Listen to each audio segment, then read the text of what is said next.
morning, Professor Sudarshan. How are you? Good morning. Very well. Thank you.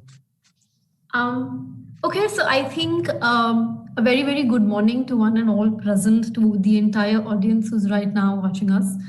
I welcome you all to this session where we are going to have, I believe, a very enriching and interesting discussion on, again, Supreme Court and the Indian economy. The background for this particular session will be that there is a book that is being written on this particular subject, and that's why we've gathered here today to discuss the same.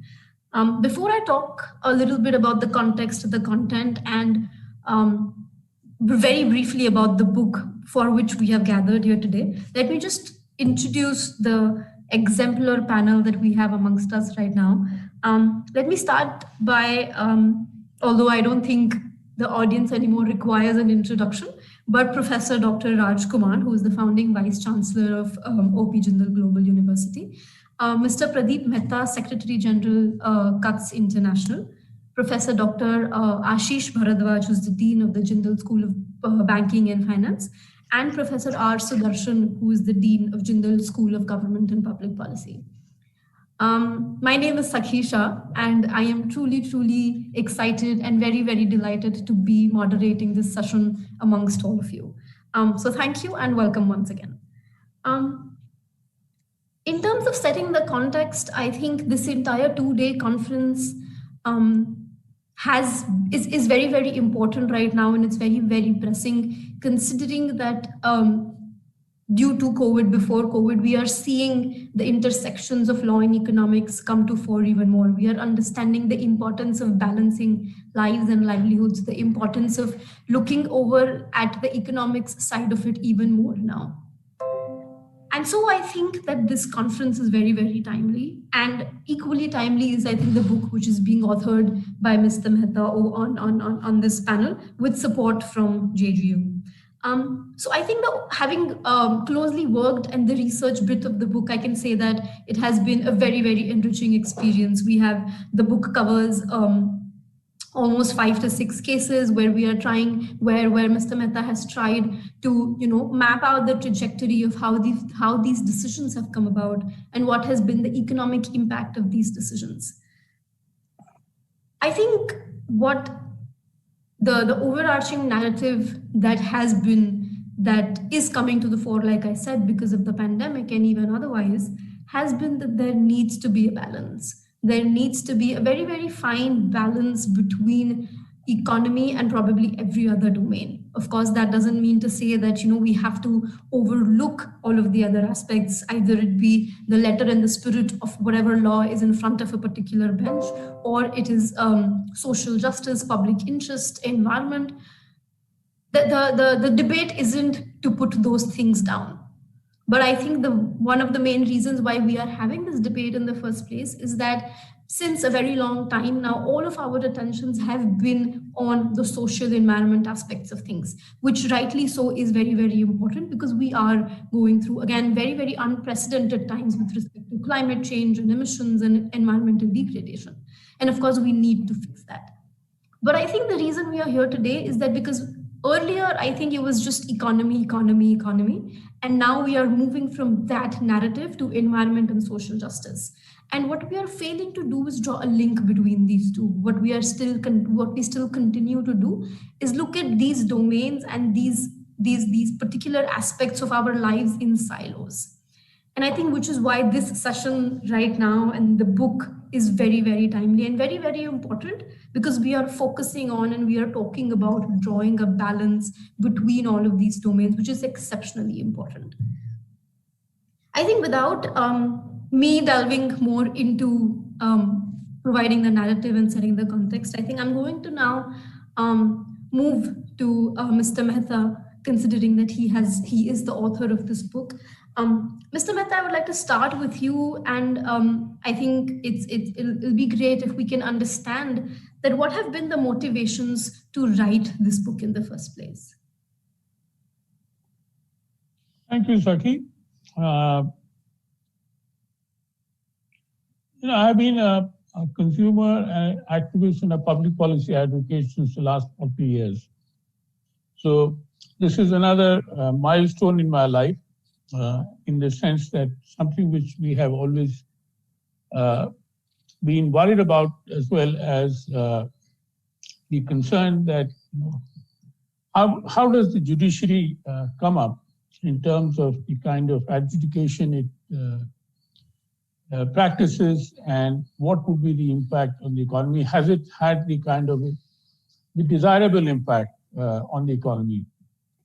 At another level, what we have been doing on a regular basis is regulatory impact assessment. And there again, what we are looking at is how regulations and policies impact the economy, looking at a cost-benefit analysis and so on. And that wisdom or that kind of experience triggered us into looking at this kind of economic impact of judicial orders. And it is with this kind of background that we spoke to friends in the government at a very high level, and particularly Niti Aayog. And it was decided that we should do a case study of a particular order which did not have the desirable result as it should have. I'm talking about the sale of liquor, a ban on sale of liquor within 500 meters from the highways. And very interesting, muddled up story if you look at it carefully, and that is what you'll find in the book that I've written. So how muddled up it was, and that it did not achieve its objective at all.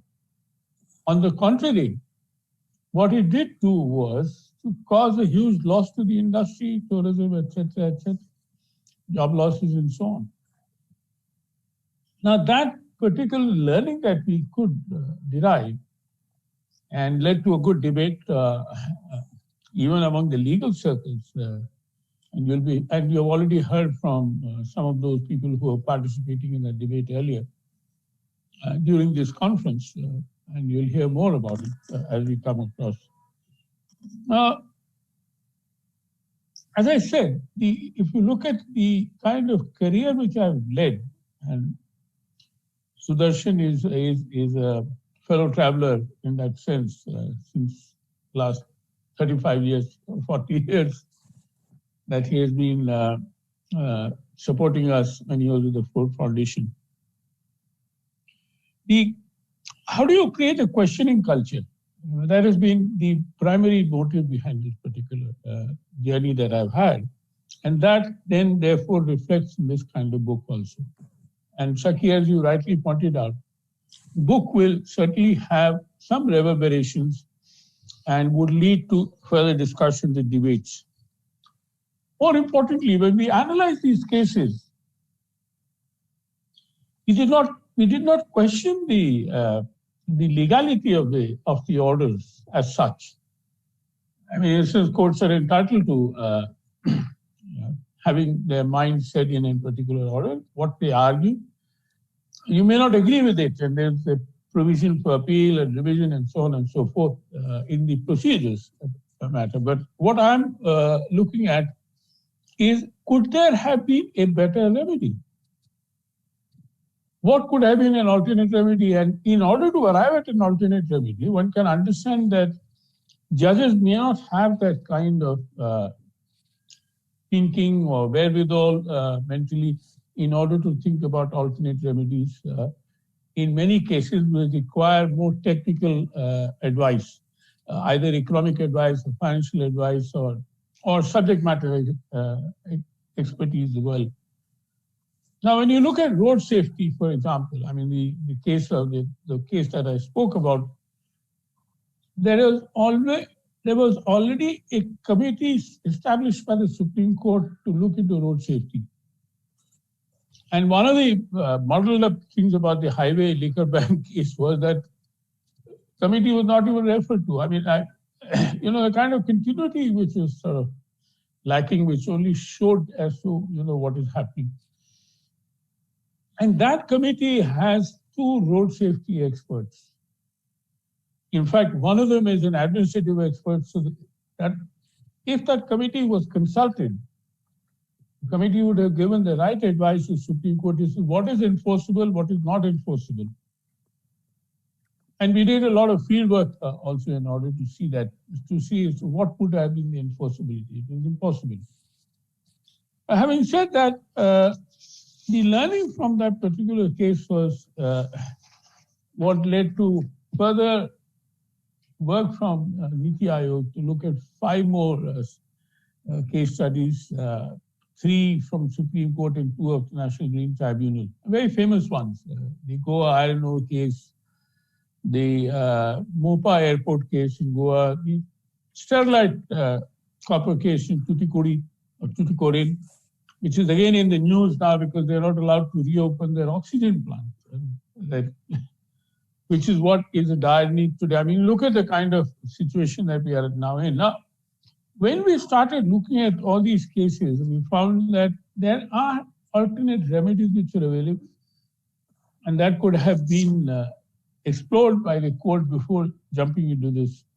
Not only that, but there was a very interesting case law which came up in Supreme Court, which is what I've covered in this particular book. The book contains 6 case laws, of which 5 are the ones which deserve better handling. And the 6th is this very small case law of Shiv Shakti Sugar Mills, where the learned judge, and I use the word learned in common parlance and not as a legal jargon, said very rightly that one has to look at overall justice. If you look at a comprehensive justice, which means you have to look at the economics of the matter as well.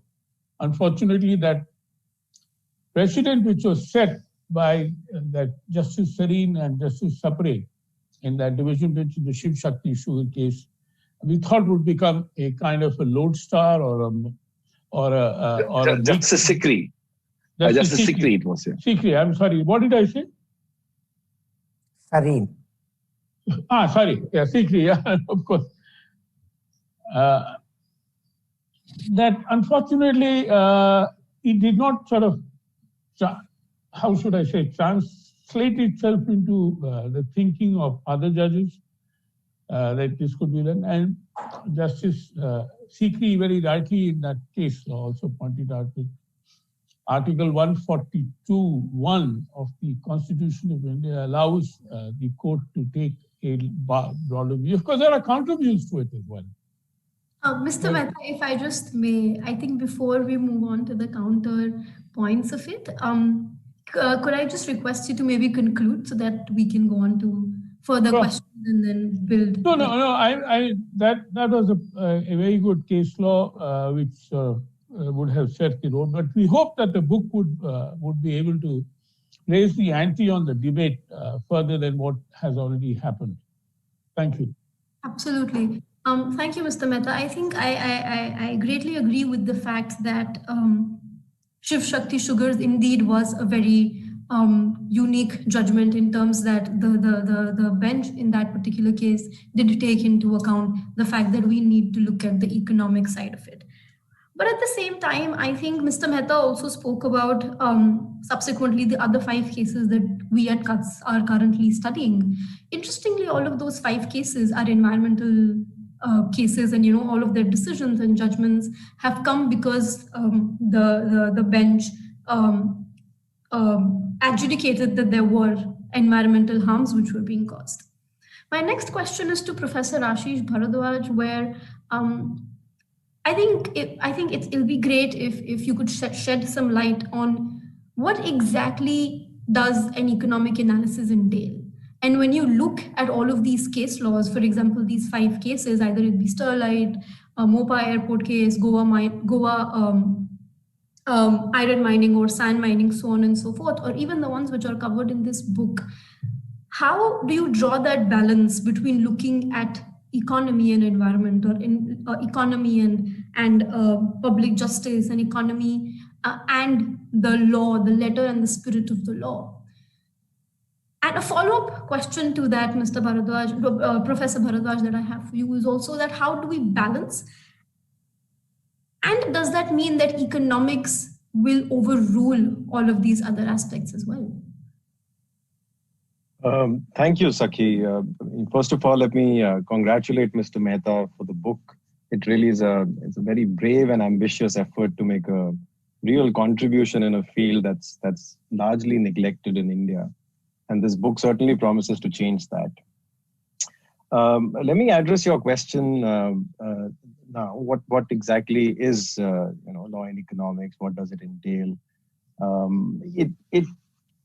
First of all, it shouldn't come as a surprise to learn that lawyers and economists, they think in very different ways. They are trained to think differently.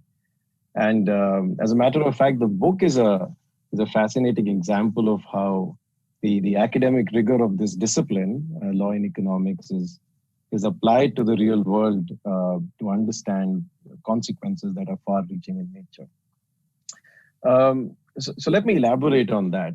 I know there are a large number of researchers, students who are watching this, who are going to be viewing this later.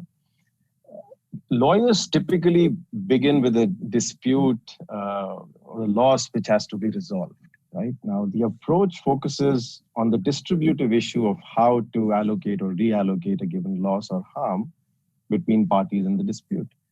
Given this focus, the professional skills that lawyers are wonderfully equipped with in law, they tend to be seen through a very narrow lens, I'm afraid to say. Because if you think about it in this way, there is no necessity to develop either a theory of law or a broad view of its social or even economic effects. These are simply irrelevant to applying and to understanding the law. The wider effects are not likely to be part of a lawyer's experience, in my opinion. Think about it for a minute. If the law is successful in deterring all kinds of wrongdoings, accidents, crimes, whatever, it means that a legal dispute has been avoided. In short, successful laws would mean less business for lawyers at the end of the day or the entire field. Now, the economic approach differs from this practical process of applying law to cases. For economists, typically, anything that has already happened in the past is just sunk cost. The economist does not view law as a set of rights or remedies, but in fact as a system of incentives and constraints affecting any kind of actions that may come in the future. And as a result, the primary focus of economists, unlike lawyers, is on the wider repercussions of law on potential litigants. I think we're going to get into the specificities of the cases that Mr. Mehta has wonderfully analyzed over the course of this session. But I'd like to say that the two disciplines really complement each other, as has been demonstrated in the book by Mr. Mehta in each of the 6 cases. The last part of your question, when you say, does economics trump law? Does it have to outweigh or law or legal principles? Absolutely not. I mean, at any point, if that is happening, then we are taking the wrong direction in this analysis. Thank you very much, Professor Bharadwaj.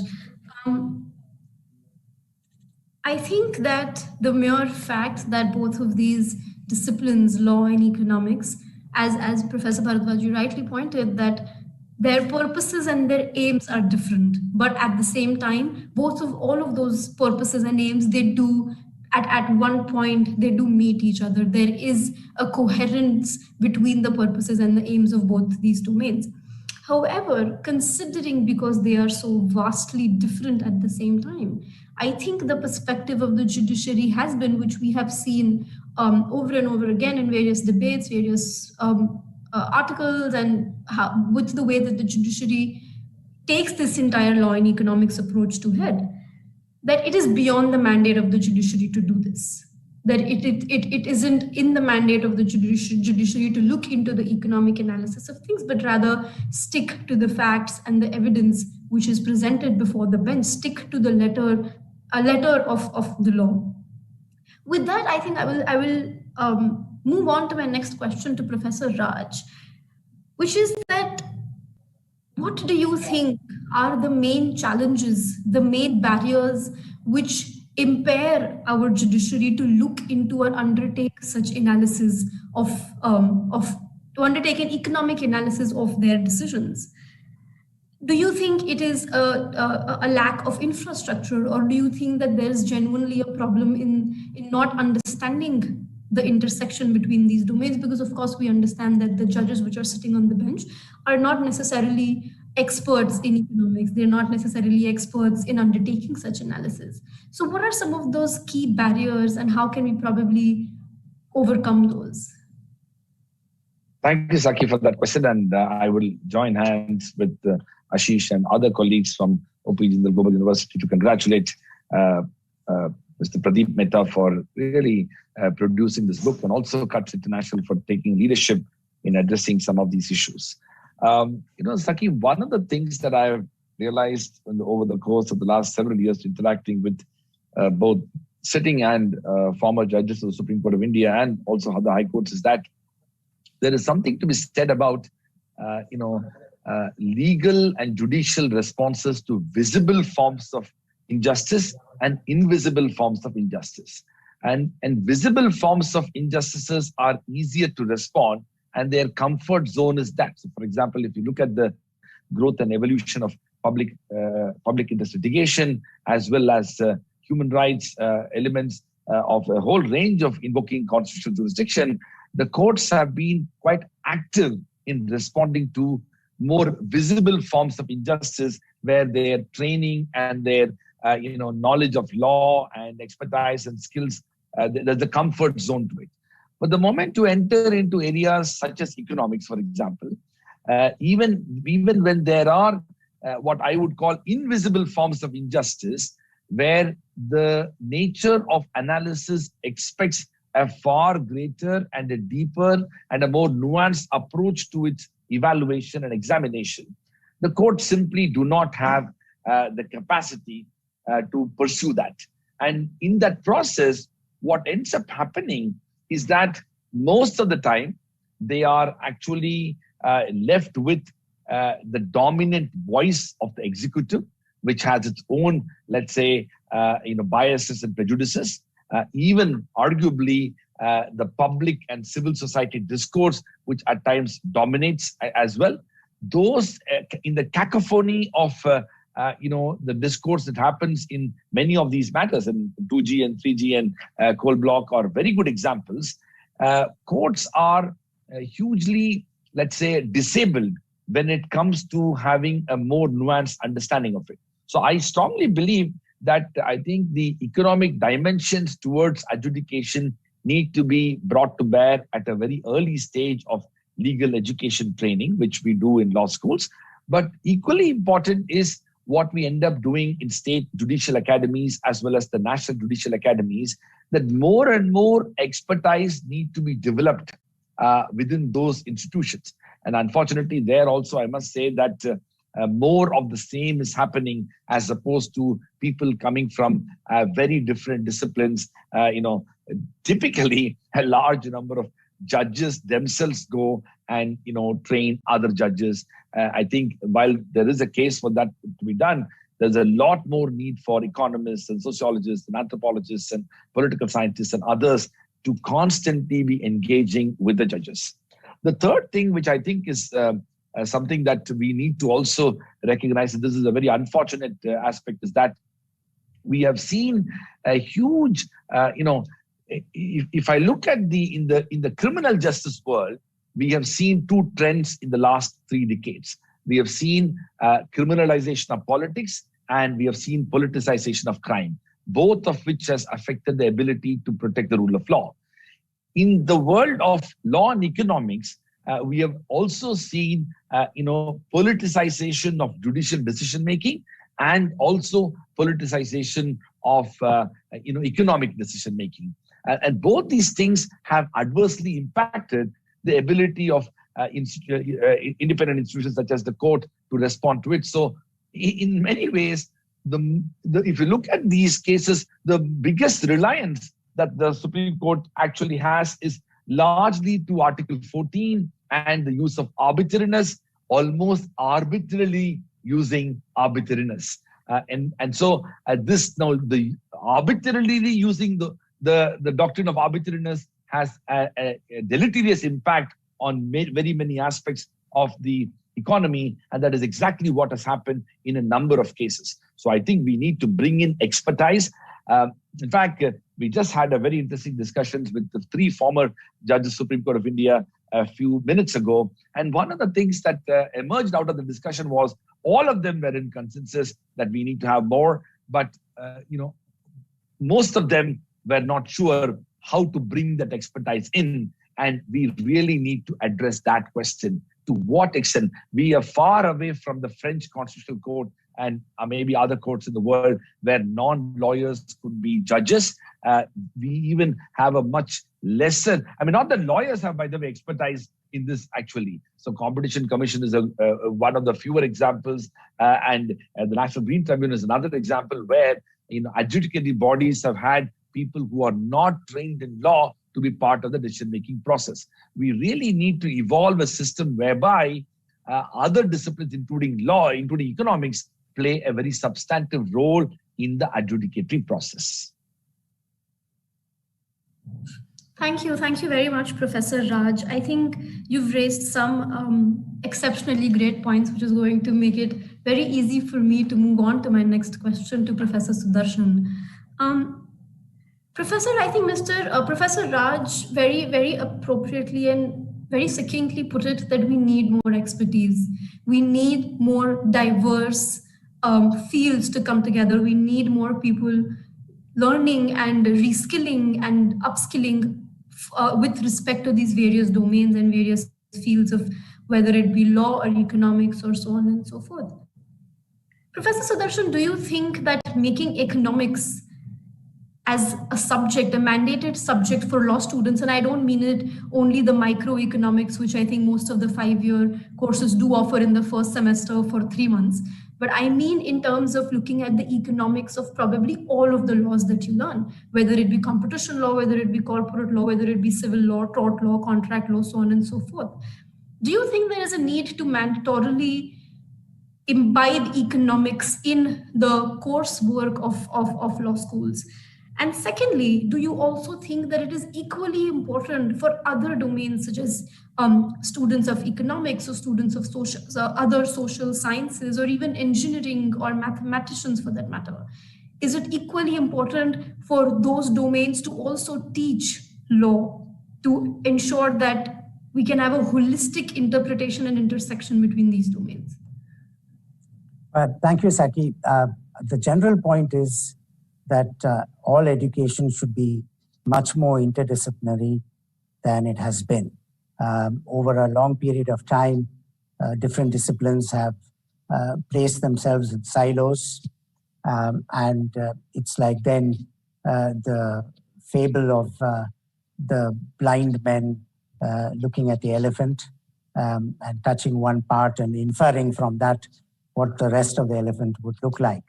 And there's a good moral lesson in that fable, which is that you cannot narrowly be just the economist or the political scientist or the lawyer. All education should be, as far as possible, interdisciplinary. But before I come on to that, I just wanted to say that I'm particularly happy to be in this particular session because of my long association and friendship with Pradeep. I thoroughly enjoyed reading the book last night because it's so, it's written with his characteristic style. It's not a heavy, turgid academic kind of book. It's very matter of fact and makes the points very succinctly. So the readability of this particular book is first of all to be commended, although it's dealing with an issue that's reasonably complex. So having said that, and to your question about whether, you see, my first lesson when I tried to understand, my training is in economics, but then I got very interested in law. My first discovery, so to speak, for myself, is that lawyers and judges, by and large, because they deal with rights, and one of the fundamental principles of law is that everybody is equal under the law, right? So that first principle that the law applies to everybody equally gets into the DNA of judges and lawyers, so to speak. Now, consequently, what happens is that unlike policymakers, judges think in terms of all or nothing, whereas a policymaker has to think in terms of more or less. And we encountered this difficulty at the start of the Constitution of India. The moment the Constitution of India provided a right to property.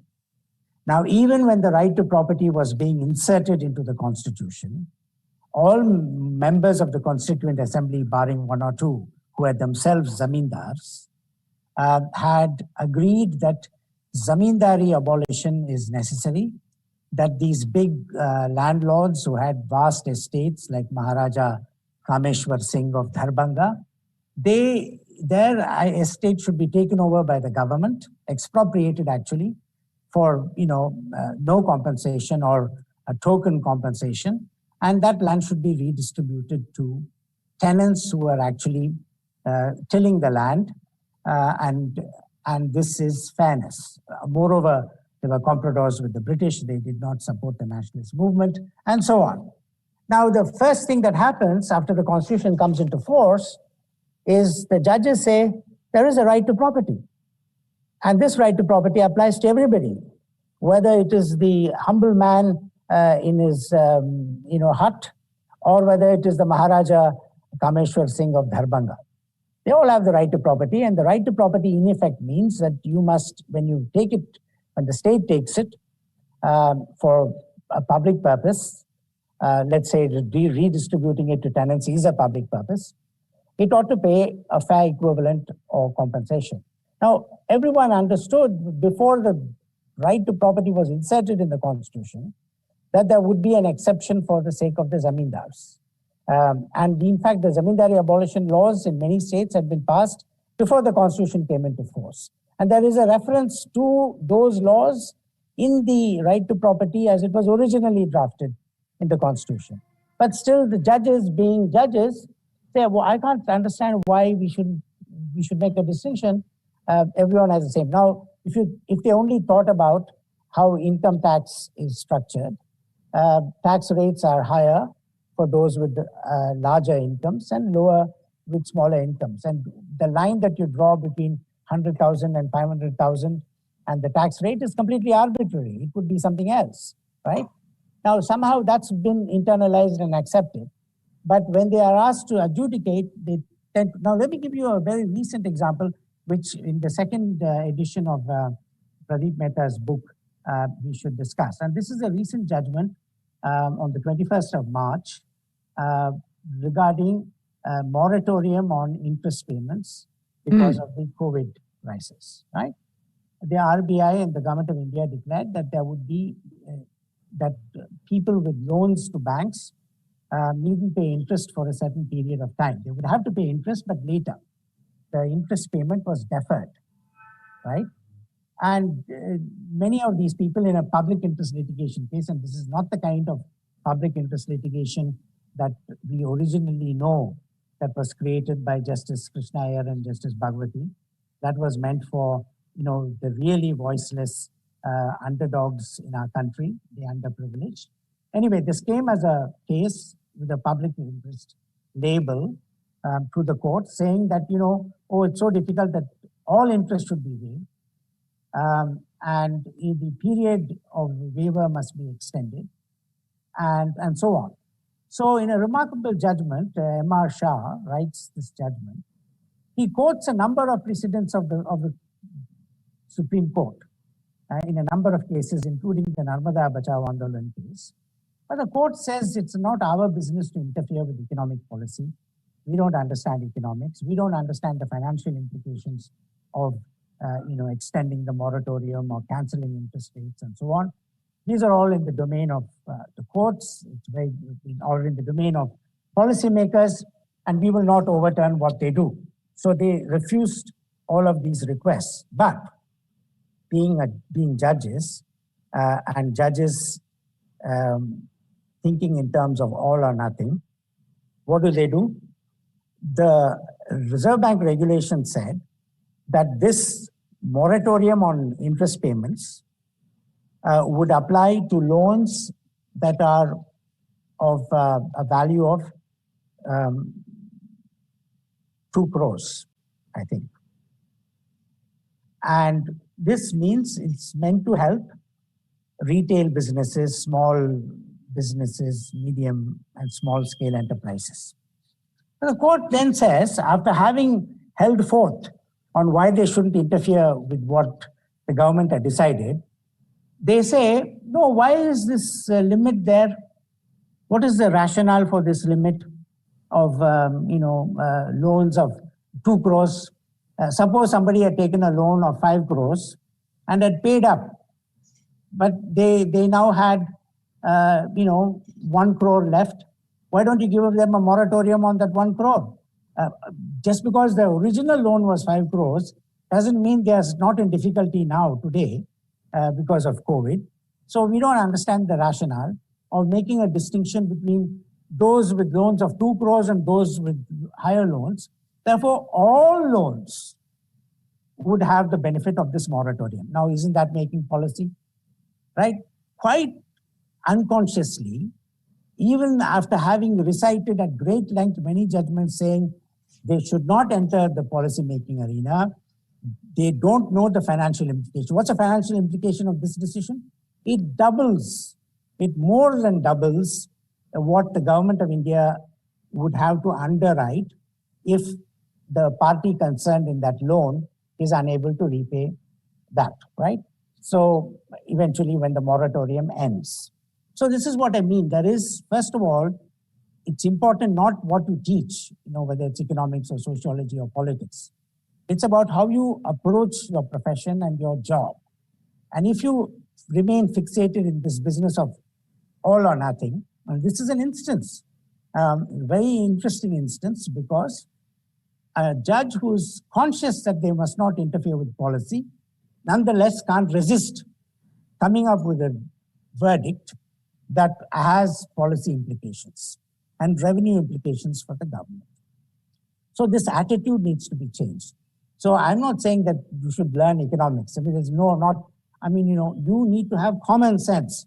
What comes through glowingly in Pradeep Mehta's account and his critique of the 5 cases is common sense. And what comes through in Arjun Sikri's judgment in the sugar mills case is common sense. 15 kilometers, 2 sugar mills should not be there, right? And there's a big dispute about whether the other sugar mill was functioning at the time the other sugar mill started and so on. This is common sense. There are 2 sugar mills. They are servicing it. There are sugarcane farmers who are willing to give them the sugarcane. The original rationale for that distance was that each mill should have a sugarcane supply. And if they were too close together, all the sugarcane may go to the one mill and the other mill may be left with too little sugar to crush and may not be viable. Whether that's right or wrong is not the point. But what the judgment comes through is common sense. So it's not sophisticated economics. So the only regret I have is that Pradeep makes references to these American scholars who have created a movement called Law and Economics, which is part of a neoliberal agenda, which buys wholesale lock, stock and barrel, that economic rationale and economic efficiency is the be all and end all. And judges in their decision should not just do justice between the 2 parties before them, because that's a contingent circumstance. They must think ahead and maximize wealth for the country and make a decision on that basis. Now, judges have to decide equity, fairness, justice between the parties. That's very important. So I completely disagree with the law and justice movement in the law and the economics movement in the United States. And in the next edition, I wish Pradeep Mehta will excise references to Richard Posner. And Guido Calabresi. Thank you. Sudarshan, you referred to both of them in your opening remarks. Yes, I did, but I also meant and vividly. Thank you. Thank you very much, Professor Sudarshan. I think I think there is no doubt there is no doubt that there is a greater requirement for interdisciplinary approaches to come together, either it be in schools or either it be in policy making or in the judiciary or wherever. I think it's the comment that you made, Professor Sudarshan, about lawyers looking at all or nothing, whereas policymakers looking at more or less. I think even over there needs to be a fine balance again, something that remains the constant narrative, the constant theme of this entire conference, I believe. But in that sense, I think, how do we go on achieving that? How do we go on telling the judges or the judiciary that you need to move beyond all or nothing, maybe come in the middle, look at the gray part of it as well? Do you, and in that regard, I think I'm coming up with my next question, which is to Mr. Mehta. Do you think, for example, all of the examples and case laws that Professor Sudarshan talked about, do you think it would help if we institutionalize a feedback mechanism, a post-judgment audit system, which does not necessarily, of course, if it happens by and for the judiciary, it's nothing more that we can ask for. But even outside of the judiciary, do you think that policy think tanks or research institutions or academic institutions should undertake such post-judgment audits more and more, and probably then go and probably submit that to the benches, to the courts, for them to understand that this is the impact that there has been, whether it is a positive impact or a negative impact, that could be besides the point. But do you think that there has to be an inbuilt, institutionalized post-judgment audit, which also Dr. Manu Singh, we talked about yesterday in his plenary session, that we lack such an audit system. So Mr. Mehta, what do you think could be the enablers for such kind of reforms? And of course, at the same time, what are the barriers in institutionalizing such systems? Thank you, Saki. Thank you very much. I think it is an imperative, I would say, if the judiciary would like to see it evolve as a very sensible institution, where to get its own actions analyzed and publicly debated. There's no harm in that. And how it can be institutionalized could be various ways. You have the Law Commission of India, for example, which should also look into this, or maybe the Supreme Court itself could set up a body which will do this on its own, because ultimately the court is fairly independent and does not wish that the administration decides to develop an institution. Because you saw what happened to the National Judicial Appointments Commission bill. It was thrown out. I mean, I didn't see anything wrong in it at all. It was still chaired by the Chief Justice of India, and it had two people from outside the judiciary to assist the commission in order to. That was a very good approach in a sense. What has been said so far, that look, there are many issues which require to be looked at in a different way than in the traditional way. It's not a black and white way, and therefore that again is a very good example also. Now, one debate of which we have been a part of, adjudication versus technical expertise in India has been the Consumer Protection Act and the medical profession.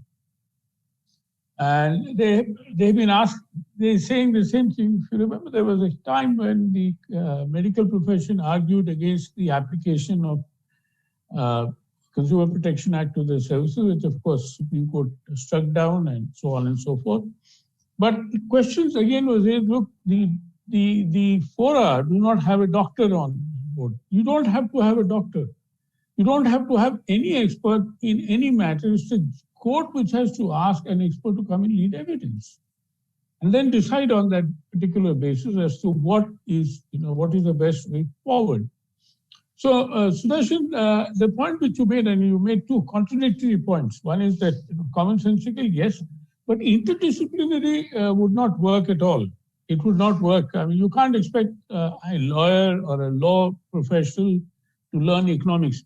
The least they can do is to learn appreciation of microeconomics or behavioral economics, which is very important in order for them to use appreciation only, I would say. I would not go beyond that. And then ultimately, I agree with you. I agree with you. I meant general education should be more exactly. interdisciplinary.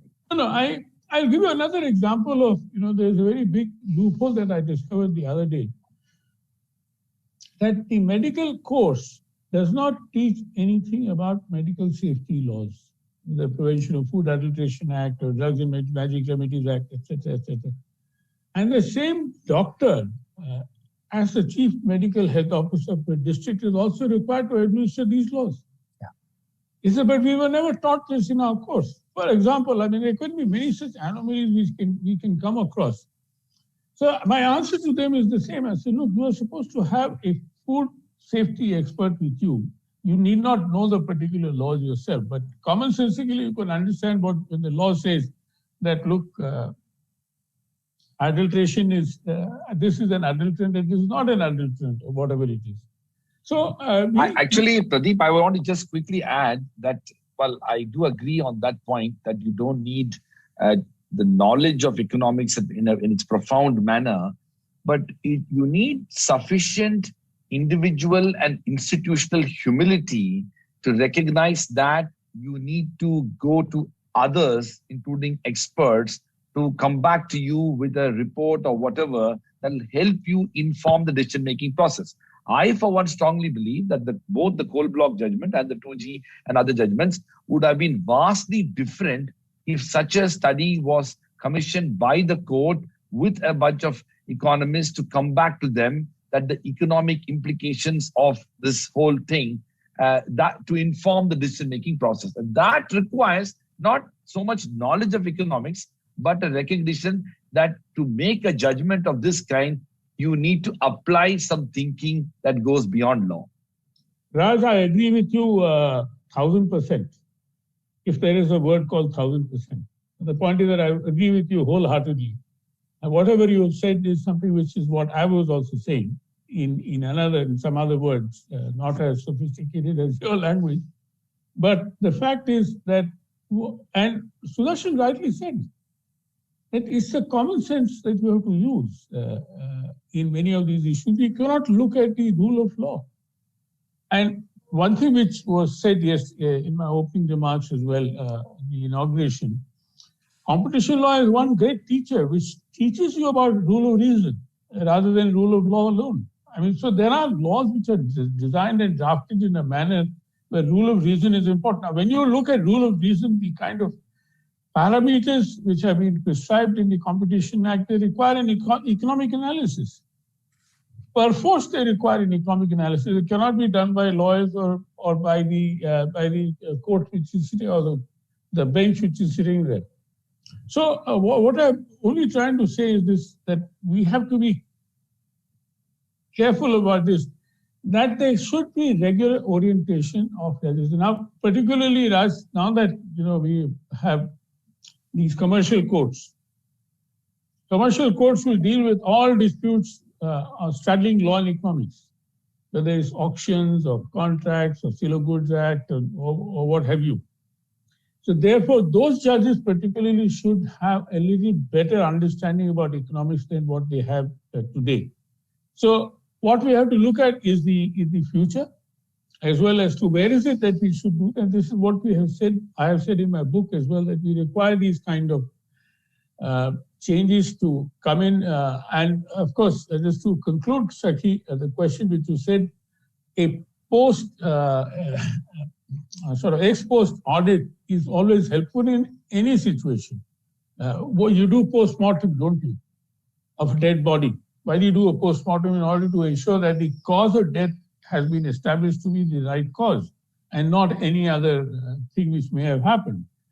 So similarly, that post will help understand, will allow the judiciary to evolve, to understand that, look, this is a mistake made in this particular case, and this is how it could have been handled. Thank you. Right. Thank you very much, Mr. Mehta, and also Professor Sudarshan and Professor Raj. I think we have spoken about the need for a post-judgment audit. And I think we understand. And of course, I think I personally believe that that is an important system to integrate, because that is the only way to have a feedback mechanism for the judiciary, in the judiciary, to understand that the decisions that they give, what has been the impact of it, as I said earlier, positive or negative, that is besides the point. However, I would very briefly like to go back to Professor Sudarshan again. And so I wanted to ask, do you also think that an ex ante economic assessment could be maybe a better alternative to a post-judgment audit? Or are both of these exercises parallelly equally important? And do you think that an economic analysis, when we talk about economic analysis in the current context, I think we are focusing largely on numbers and data and quantification of the data. But do you also think that behavioral economics should make part of such analysis, especially when we are dealing with cases of social justice and environment versus economics? Yeah, thank you. Yes, the point is that judges can't be expected to be economists in their own right? But they're dealing with matters that have economic implications and consequences, which they are not expected to know. Now, firstly, what's happened in our country, unfortunately, is there was a time, and I've seen statements of objects and reasons of statutes and gazette notifications of subordinate legislation under the statutes. And in the earlier years, there would be a note appended to it on the economic implications of that particular statute. What would it cost the government? It's an estimate, but it is done by the government, and that forms part of the legislation, the statement on objects and reasons. Now, unfortunately, over the number of years, the legislature and the executive have dispensed with this exercise. Very often they come up with ordinances first, and ordinances don't have, an elaborate statement of objects and reasons and an analysis of the economic consequences of that particular piece of legislation. Now, the ordinance mentality has taken over, and this affects the bills, eventually the acts. Now, that would have been informative to the judges to have that. It's not that. Now, I can't understand why in other common law countries, it's a constant practice to invite an expert.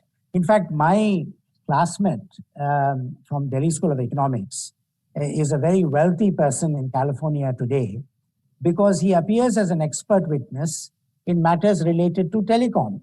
Exactly the sort of thing that our judges were woefully unmindful of when they canceled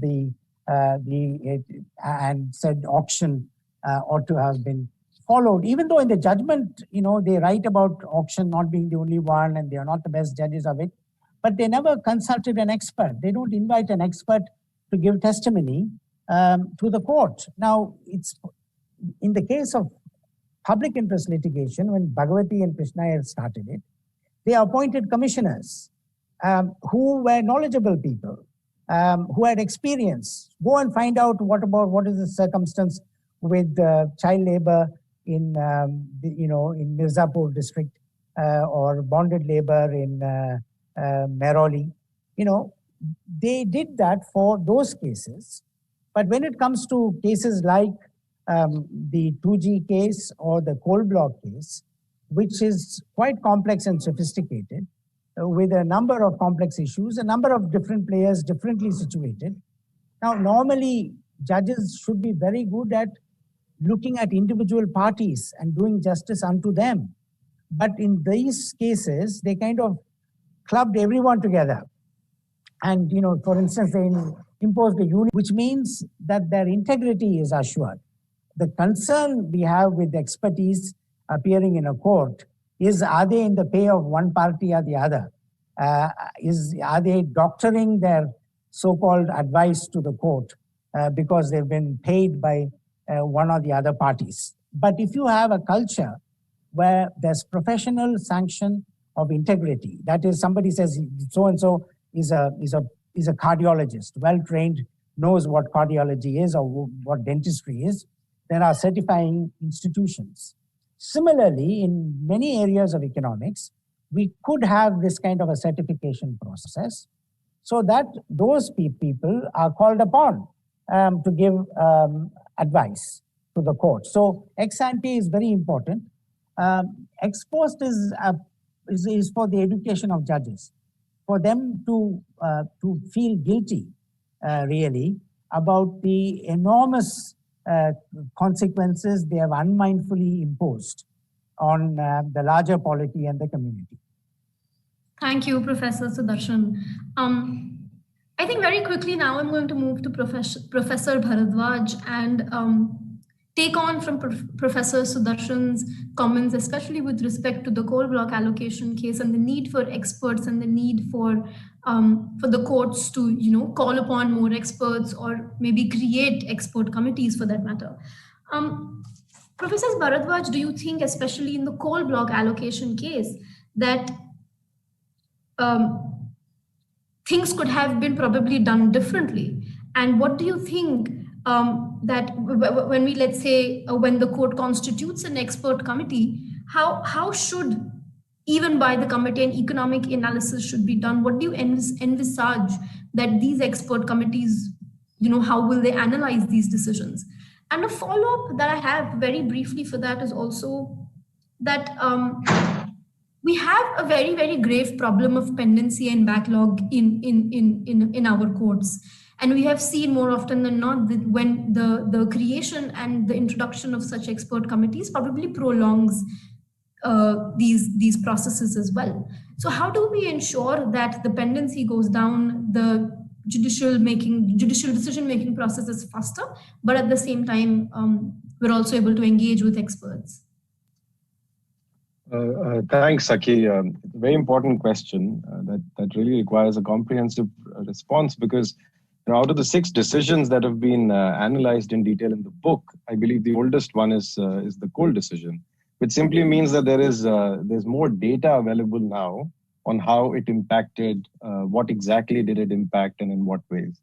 So please bear with me as I kind of try to provide a context and provide some details of how to look at economic impact. And Mr. Mehta has captured it really well.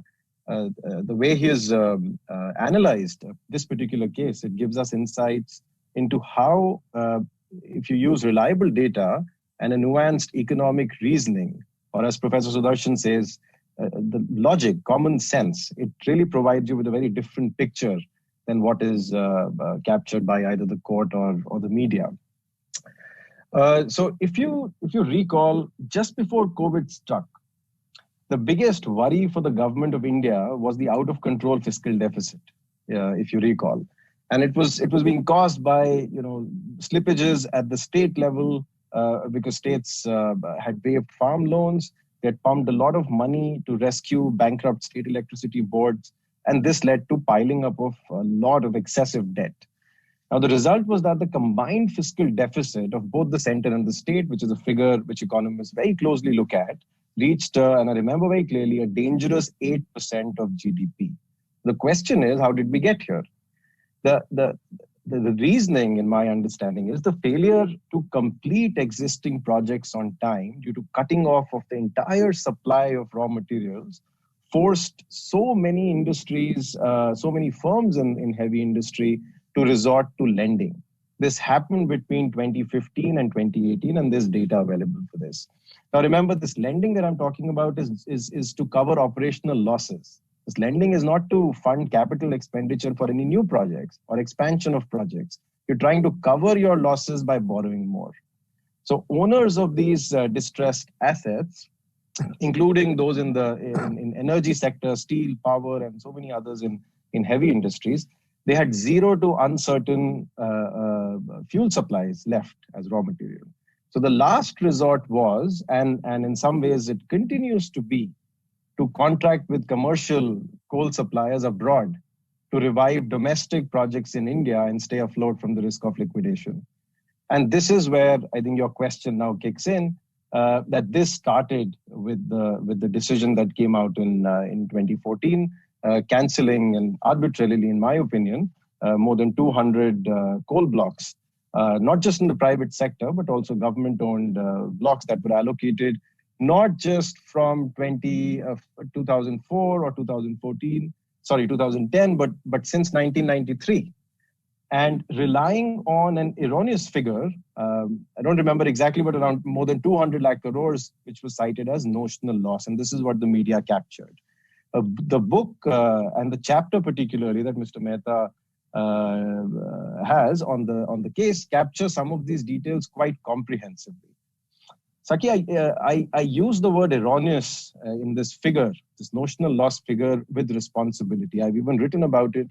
The basic understanding, the basic underlying logic, common sense, as Professor Sudarshan is saying, the economic reasoning was completely missed or ignored by the court. So let me explain.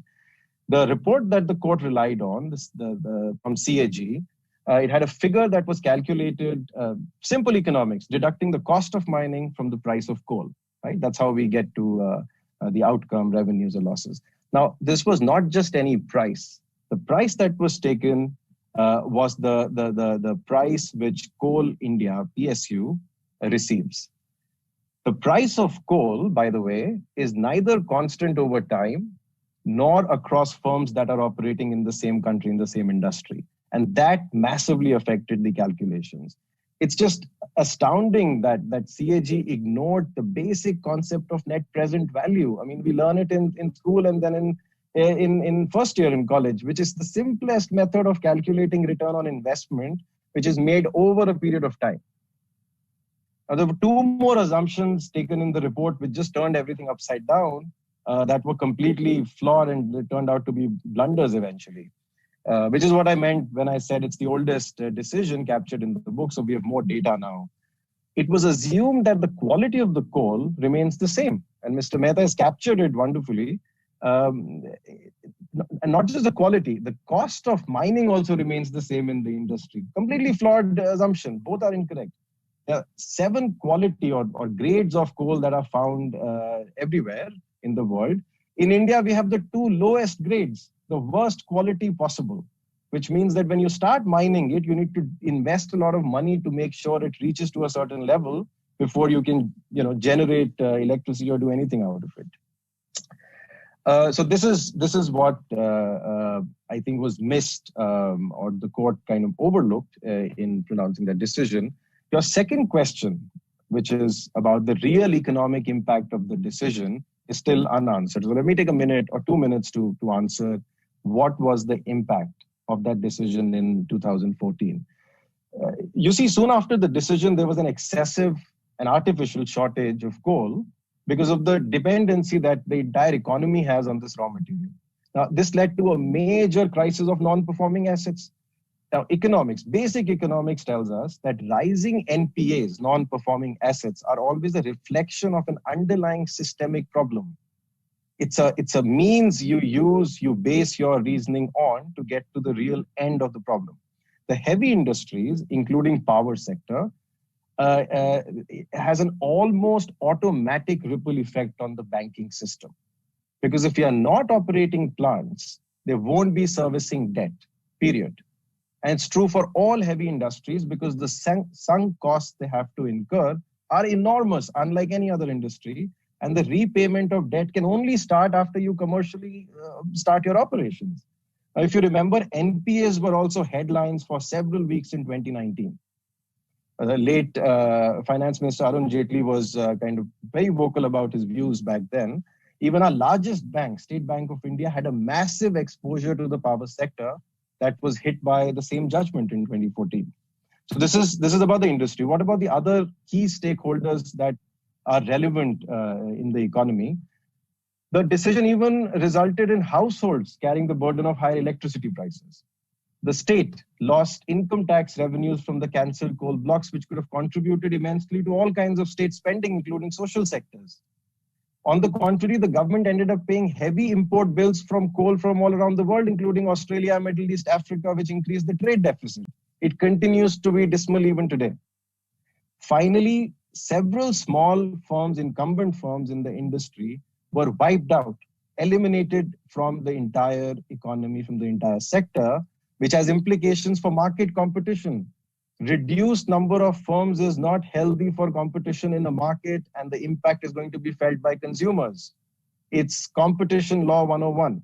So no wonder there are hardly any international players operating or investing in the power sector now, right? So I've already taken a lot of time, but the point is that it would be really naive to suggest that there wasn't a significant economic cost attached to all of these judgments that have been analyzed in the book, but particularly the coal judgment, because now we have 7 years of data, almost 7 years of data after that was pronounced. And sometimes this burden, this economic burden, financial burden can be exponential. And the ripple effects are felt for many years to come. And this is exactly what Mr. Mehta has captured in even the coal chapter. But let me stop here because there's so much more to say, but yeah. Thank you, Professor Bharadwaj. I think I do agree that there is a lot more to say and a lot more to be done as well. But I think we are unfortunately, very, very unfortunately running out of time. It's already 12 o'clock.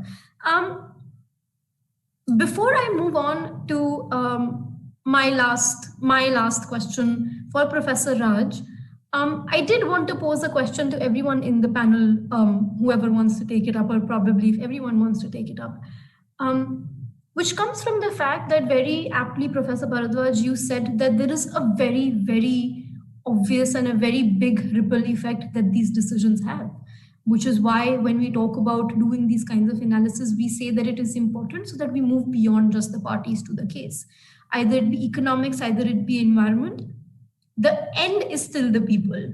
And when you talk about households getting affected, workers getting affected, businesses who are dependent on businesses getting affected, the end result is still that overall the people, the citizens of the nation or even otherwise are getting affected.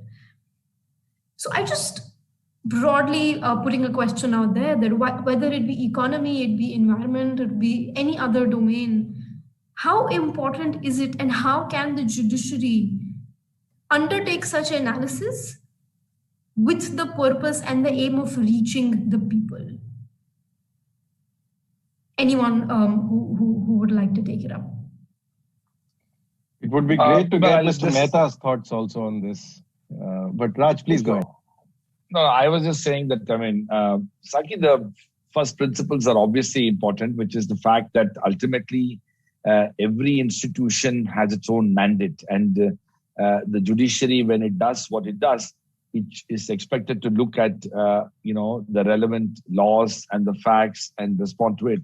But I think one of the things that has come out through this analysis that we're having, and of course, Mr. Mehta's book, is that when the judiciary is entering into a territory whereby it is not only depending on existing laws and regulatory mechanisms, but is actually assessing, responding to a certain externality in the form of, for example, in the case of the coal block allocation, it was responding to a public interest litigation in which allegations of improper allocation were made.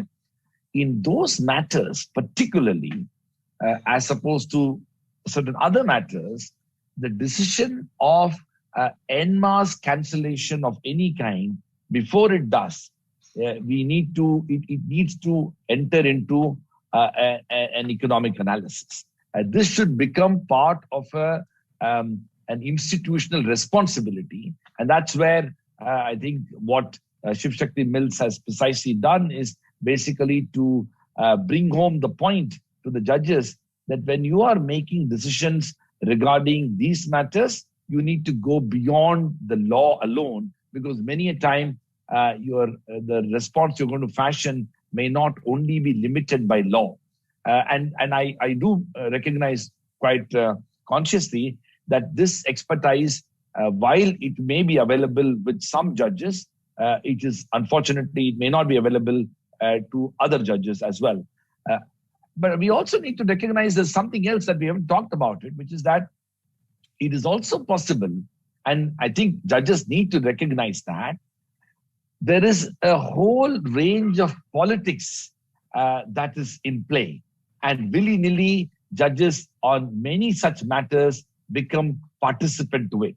So, for example, on matters relating to exercise of, state power, which has implications on human rights, civil liberties, fundamental rights and things like that. There is a much more coherent discourse when it comes to limiting state power.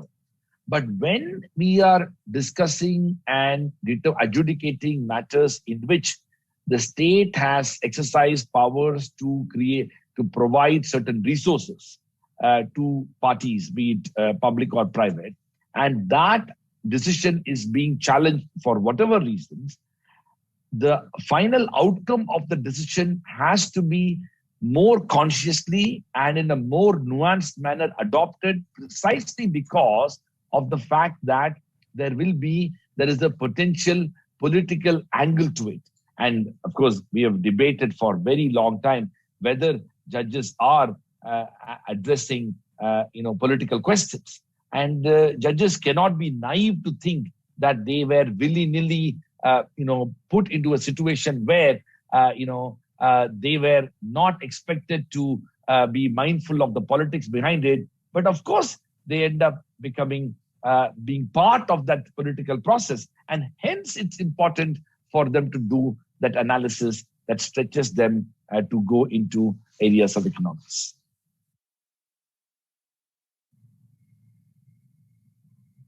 Sakhi, can you reframe your question? Sure, Mr. Mehta. So I think what I was trying to understand is that in this entire assessment of whether it be environment or economy or whatever else, are we still missing out on people? Are we still failing to understand whether we take an analysis, whether we do an economic analysis or we do an environmental analysis? Whatever analysis that we do, is it still reaching people? When we talk about a bottom-up approach, let's say, do these kinds of analysis actually help in such approaches, in reaching to the people? Right, Sakhi.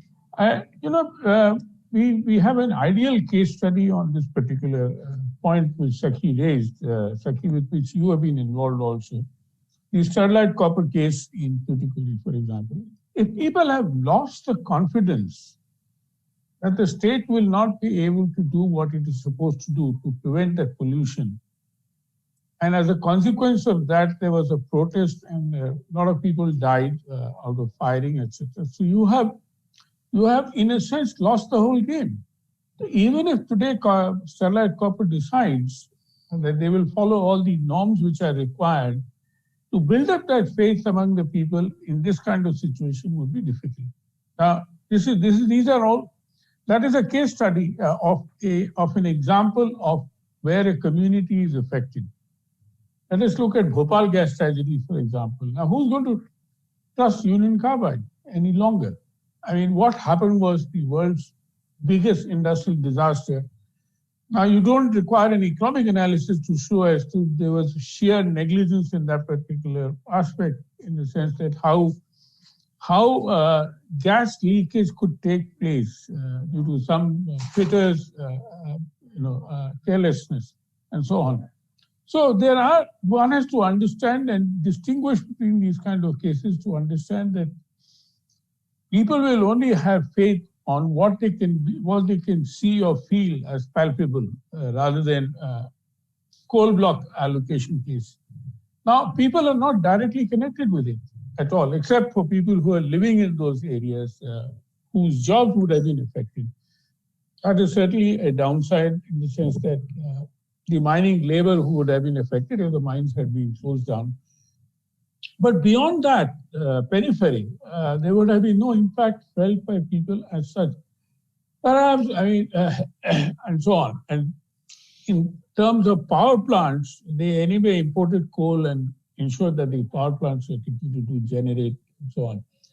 Price was more, they had a fight with the discoms, etc. And there's a very interesting case, Raj, if you remember, we ran a debate on that also, in terms of contractual integrity, you have already entered into a contract where this kind of force majeure is not covered. So how can you say that, no, you must give us a high rate, bad luck? It's a very interesting debate. Again, that could again be a part of the second edition of the book, along with that particular case. Can I respond to it? Yeah. Sakhi, yes, that is ultimately the I have just one more point, Sudarshan. Just one more point. This is a little aside, but it is a very important point which is briefly touched upon by Raj. And this is something which I've written in my book also. You see, it's a lack of humility among our people. And not only judges, but bureaucracy as well. Egos, which, often dictate their thinking, they cloud their thinking. This is what I have seen happening on many occasions. And judges particularly, and especially if you see. Now, if you talk in terms of the justice delivery system, Raj, it's such a major cancer in our society, the delays which are taking place. As a consumer of justice, I'm paying for it. But nobody is willing to discuss it. The judiciary is not willing to discuss it with the executive. For a simple reason that why do we have these stupid holiday systems in the courts? Why can't they work like you and me? Take their annual leave but they'll be resisted again and again, again and again, and again and again, and let the litigant go to hell. Sorry, thank you. No, I just wanted to say that, in addressing these concerns, I think it's, I don't know how to put this across. I mean, maybe in this day and age, the times we are living in now, it would be a good idea to refer to the Bhagavad Gita.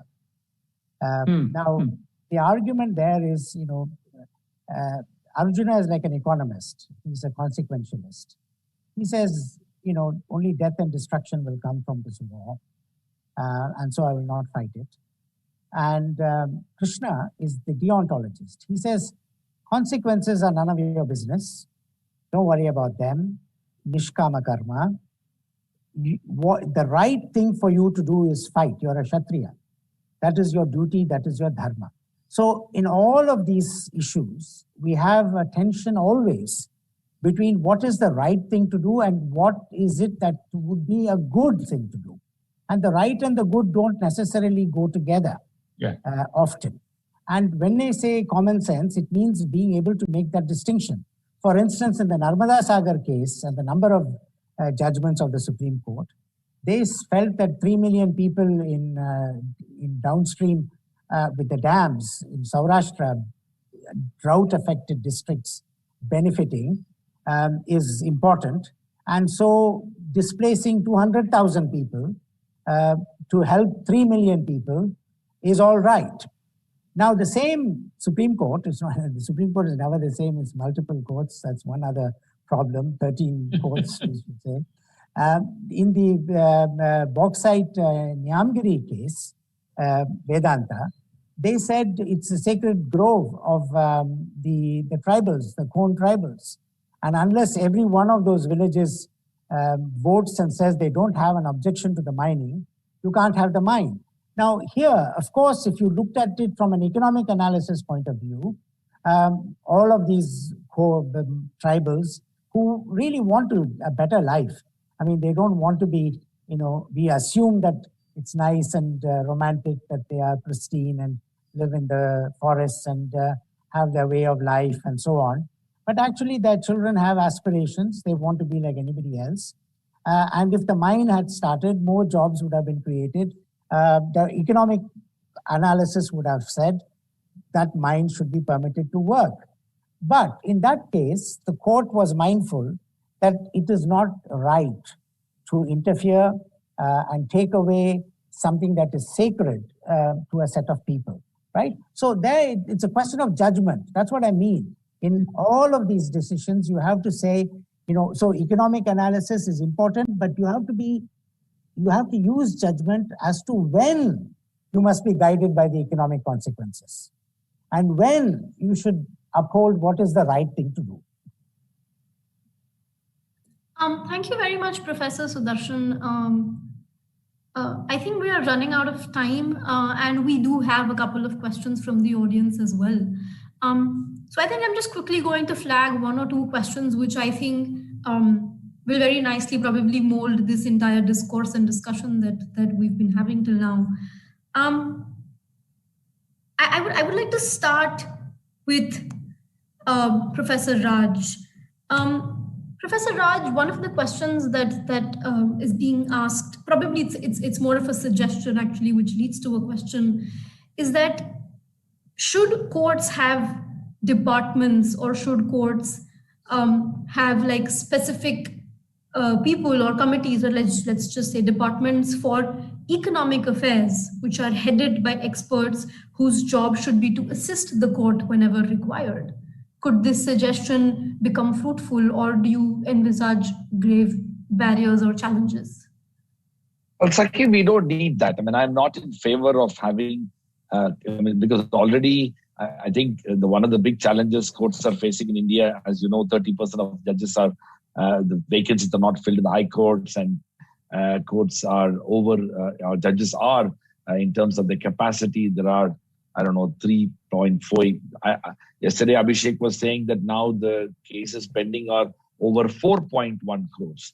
In the pandemic, 1 year has increased the 3 crore pending cases to 4.1 crores. So in that milieu, having people who need to be, kind of given work and extracted work and things like that, it's a huge transaction cost, and I'm not in favor of it. However, what all of us have said, and enough experiences around the world, is I think the heart of it is, and I think this is what we have to hammer at this point of view, Pradeep's work, this conference, and many more discussions, is that we need to bring home the point that judges should have a greater degree of both individual and institutional humility.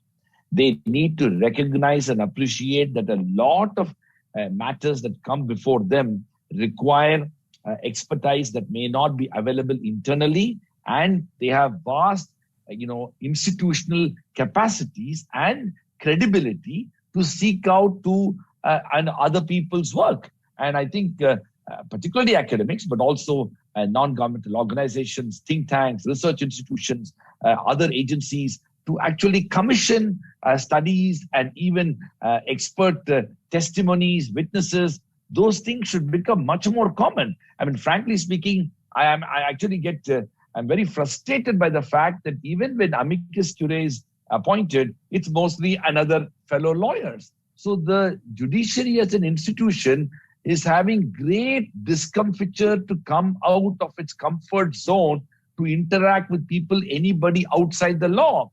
And we know for sure that when adjudicating a number of matters relating to what they are doing, the knowledge and understanding and expertise from other disciplines become very critical. And I think that's a better approach than having multiple departments within the judiciary, within the courts itself. Absolutely, Professor Raj. In that context, I think I would like to ask the next question to Professor Bharadwaj. When we talk about the courts probably not moving beyond their comfort zones, do we also feel that sometimes probably things which are not necessarily in their domain, which for the general public, which according to the existing frameworks should be out of their comfort zone, but it has become imbibed, or they're trying to imbibe it? For example, let's say as Professor Sudarshan talked about the moratorium case, and that's the question that has been raised, that in that case, do we feel the judiciary is moving on to policy making? And in that sense, are they imbibing something that should be out of their comfort zone into their comfort zones? I'm glad you asked that question, Saki, and I'm again going to go back to what Raj just said, and before that, the other speakers. It's really the lack of humility on the part of decision makers, which even includes judges. So I just pulled out a news piece which is going to help me address this question. So last month, the Supreme Court, as you all know, rejected the plea for increasing the span of the economic packages that were announced last year in the first wave of COVID, the moratorium of the finance ministry to provide relief for economic activities hit by the pandemic, right? So Justice Bhushan in this judgment just a few weeks ago said, and I quote, that there are matters regarding which judges and the lawyers of the court can hardly be expected to have much knowledge by reasons of their training and expertise. economic and fiscal regulatory measures are a field where judges should encroach upon very warily, as judges are not experts in these matters. End quote. So, the things are changing a little bit. I hope the thought process continues to be in this direction. But there are some significant challenges that the judiciary has faced in not just applying economic rationale in their decision making, but just acknowledging and appreciating that it could help in the first place. Yeah, but that's the point I was making, Ashish. Having said this, I think the judgment was written by M.R. Shah. Having said what you just quoted, the court goes on to remove the distinction that the government had made, saying that this relief is available to those with loans of 2 crores. Having just earlier said this is not our domain, we should be careful, and so on. The next thing they go and do is to say the moratorium is available to all loans, regardless of amount. And that has huge implications for the banks and for the government, which is underwriting these loans on behalf of the banks, right? So I can't understand how on the one breath you say what you've just said, and in the next sentence, you go down there and say, we'll not give you any relief, nothing that you ask will give you, but we find this unjustifiable, that there is a limit of 2 crores. Why should there be any limit? Now, this is pulling it out of thin air and making policy, right? So this is what I don't understand. I mean, so it's simply the inconsistencies that are there in our judgments.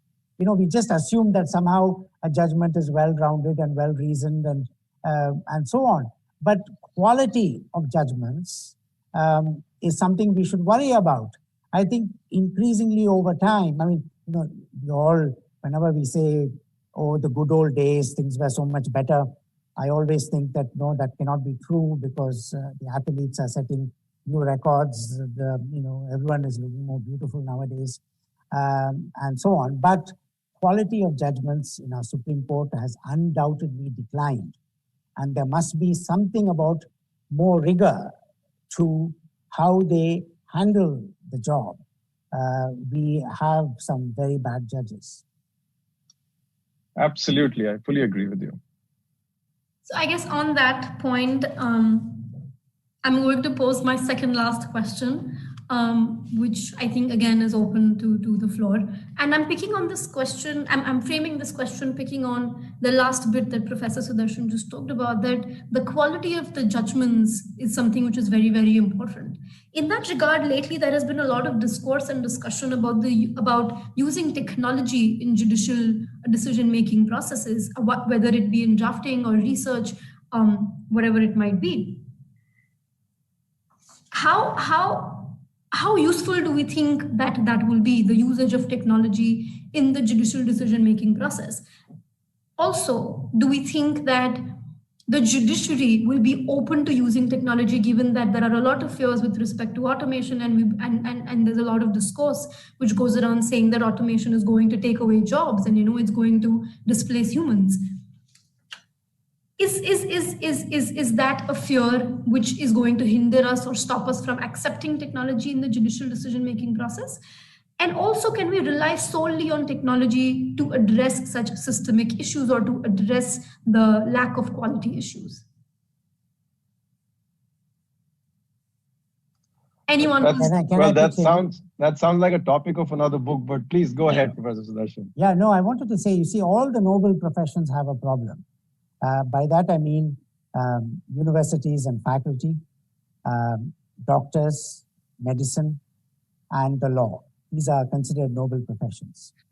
The practitioners of noble professions somehow think that they must be in charge of everything. And if they are not in charge of everything, somehow what they are doing is going to be affected. The quality of justice would be affected. What is being taught and the quality of teaching would be affected, or the quality of healing would be affected. So in this situation, medicine has made great advances. Doctors now, as somebody in this conference pointed out, that the heart surgeon comes in and does that bit of high sophisticated work and leaves everything else that needs to be done to prepare the patient for it to others, anesthesia, whatever. The medicine, and they don't worry about who is going to indent for what drugs and manage drug stocks. The medical profession has made advances. Universities have also made advances to the point that faculty complain that the administration is taking over everything, and their autonomy and their control over what they are doing is less, and registrars and administrators are highly paid, and they run the universities, and so there's a kind of a backlash. But in the case of the judiciary, there's been no improvement or change. They hold on to everything. I mean, automating the registry, case management, everything the judges want to have a hand on and control. So I think, therefore, when you say technology, yes, I mean, I for instance, I was looking at Rajasthan. Rajasthan has, a system now where once the case is filed, it is allocated by a computer randomly to different judges in the district court and the high court. So the earlier corruption, paying the registry, money so that your case comes before a favorable judge and so on, has more or less been eliminated. But when it comes to the Supreme Court, I remember Justice Bhagwati invited people from the Indian Institute of Management, Ahmedabad, to set in place a system to manage this. Now we've got it asserted. I am in control of the roster. I will allocate which bench will listen to which cases. Now, this is the kind of thing that technology can help and do justice to litigants. But look what we've had. After judges came and complained about this practice on the part of the one Chief Justice, 2 subsequent Chief Justices have, with a vehemence, enforced their powers as being in charge of the roster. And they will not let technology take over. So there is great resistance, I'm afraid. And we need to look to, lawyers that Professor Rajkumar trains in this university and some other universities, a new generation of people who will do things better, who are more technologically savvy and are less, adamant about not allowing technology to do the good it can. Thank you very much, Professor Sudarshan. I think I'm someone who I genuinely wholeheartedly agree with everything that you just said with respect to the usage of technology and imbibing changes and not being so resistant to them, at least. Having said that, I have so many questions still that I want to ask, but I think we have run out of time, probably exceeded 2-3 minutes. And I do believe that the next session is scheduled in the next couple of minutes as well. I just want to take this opportunity again to thank each and every one of you, the entire audience, the entire panel. I think it's been a phenomenal discussion, and I hope that this is one of many, many discussions to come, because I believe this is a discourse which has just started, but it has still a long, long way to go. And before we close this session, I do want to say and reiterate that we are living through some very, very difficult times, some very unprecedented times which I think has made probably, hopefully, all of us more humble and more human in our approaches, which I think has been needed for a very long time. I hope everyone listening to us right now, the entire panel, I hope all of you are safe and your families are safe. And my heart goes out to everyone who has lost their families or is struggling with this pandemic right now. Having said that, I thank each and every one of you once again. It's been an absolute pleasure. Thank you, Zaki, for a fascinating, panel discussion moderated by you, and it's so good to see all of you. I really enjoyed being part of this panel, although I am not an economist, and all of you have been forgiving for a non-economist to be part of this discussion. Not really. You do a common sensity. That is what matters. Thank you, Saki, for doing a good job. Thank you. Thank Keep you. it up. So we will be joining very shortly in another 5 minutes for a fascinating discussion, and I am really looking forward to it. Teaching economics to law students and law to economics students in India. That will be beginning in the next 5 minutes. Thank you.